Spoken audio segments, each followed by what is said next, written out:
Beans marched into the suburban house dressed in all white, arms spread wide like a magician making an entrance. He scanned the living room, eyed the bedroom wall, and declared, "By tonight, this place is gonna look like a mansion." The homeowner forced a smile. Frank stayed behind him, already doubtful. Then Louis stepped straight into an open paint tray and skidded across the drop cloth. Frank pointed at the blue print on Louis's shoe.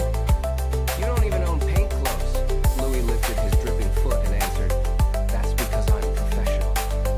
The truth was worse.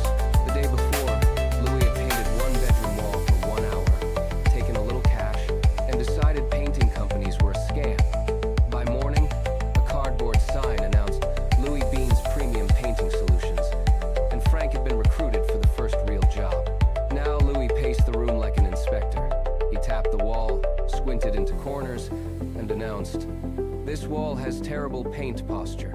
Frank folded his arms. "That's not a thing." Louis waved off the painter's tape. True artists work freehand. The homeowner glanced at the baseboards, the trim, the couch, then quietly stepped back. Every warning sign was there, but Louis had already opened the bucket and convinced himself